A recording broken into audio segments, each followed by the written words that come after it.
Halo Gan, setelah hampir 1 minggu saya menggunakan W46 Smartwatch, saya ngerasa kalau W46 Smartwatch ini merupakan Apple Watch clone terbaik untuk harga range di bawah 500.000. Kenapa saya bilang ini terbaik? Bersama saya Rama dan mari langsung aja kita mulai video reviewnya. By the way, bagi kalian yang belum nonton video unboxing dan quick reviewnya, linknya ada di sudut kanan atas ya. Sekarang kita lanjut. Sebelumnya saya ngira kalau W26 Smartwatch kemarin merupakan Apple Watch clone terbaik dari segi build quality, finishing, dan display. Namun sayang, seperti yang kita tahu, W26 Smartwatch kemarin dari segi ketahanan baterainya emang benar-benar boros banget. Hal ini dikarenakan W26 Smartwatch menggunakan chipset dari MTK series.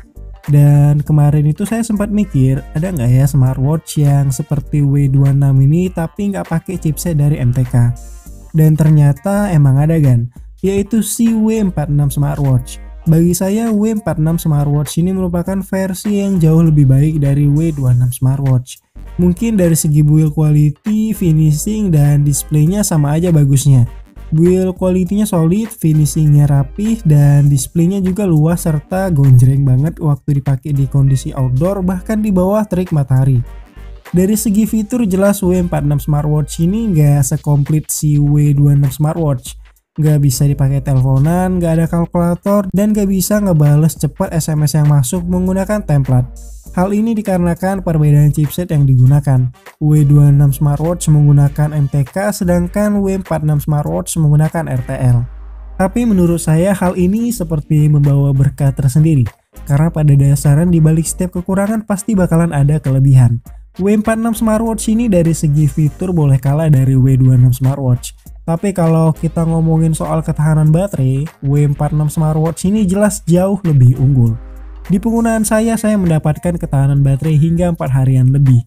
Dengan kondisi smartwatch-nya ini tersambung ke smartphone dengan settingan full brightness, screen timeout-nya maksimal di 9 detik, turn wake-nya maksimal di 6 detik, dan vibration intensity-nya maksimal di level 3. Saya juga mengaktifkan 24 jam all day continuous heart rate dengan settingan screen wake up-nya yang saya set dari jam 6 pagi hingga jam 10 malam. Dan terakhir saya juga mengaktifkan fitur push notification dari smartphone ke smartwatch dengan intensitas notif yang paling sering masuk adalah WhatsApp dan SMS. Dan hasilnya seperti yang saya bilang tadi, bisa bertahan hingga 4 harian lebih.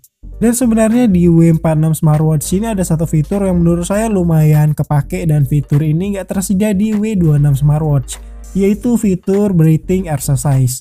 Fitur ini menurut saya kepake banget ketika kita setelah berolahraga dan ngerasa ngap-ngapan. Dan lumayan bisa nurunin heart rate yang detaknya lumayan kencang dengan cara yang lebih teratur. Ngomongin soal heart rate, W46 Smartwatch ini juga bisa dipakai untuk mengukur heart rate kan. Namun sayang untuk kemampuannya ini melar kemana-mana, alias bisa mengukur heart rate di semua makhluk biotik ataupun abiotik. Untuk fitur olahraganya juga lumayan lengkap nih kan. Ada walking, running, mountaineering, cycling, basketball, badminton, football, yoga, pingpong, dan terakhir ada skipping. Namun untuk fitur olahraganya ini juga nggak usah terlalu diekspektasikan terlalu tinggi. Kenapa jangan terlalu diekspektasikan terlalu tinggi? Yang pertama untuk heart rate-nya jelas ini udah ngaco banget.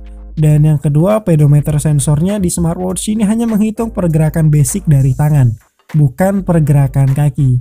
Udah pasti hitungan stepnya bakalan kurang atau bisa aja bakalan lebih. Selanjutnya untuk fitur kontrol musiknya sayang banget di W46 Smartwatch ini cuma bisa ngekontrol play pause dan next previous. Gak bisa dipakai untuk kontrol volume. Lalu selanjutnya kalau untuk jumlah karakter yang tampil dari setiap notif yang masuk, W46 Smartwatch ini emang nggak nampilin full karakter seperti di W26 Smartwatch.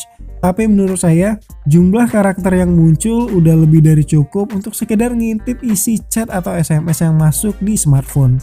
Dan yang paling penting, smartwatch ini nggak nampilin notif checking new message dari WhatsApp ataupun synchronize email dari Gmail. Untuk aplikasi-aplikasi apa aja yang bisa di-push ke smartwatch ini kalian bisa lihat di aplikasi FitCloud Pro yang terinstall di smartphone. Bisa dilihat sini pilihannya lumayan lengkap. Selanjutnya untuk watch face, di smartwatch-nya sendiri terdapat 5 pilihan watch face. Dan bisa ditambah lagi ada 4 watch face yang tersedia di aplikasi FitCloud Pro-nya. Dan di sini kalian juga bisa mengcustom satu watch face yang kalian bisa masukin foto dari galeri dan bisa dijadikan watch face di smartwatch ini.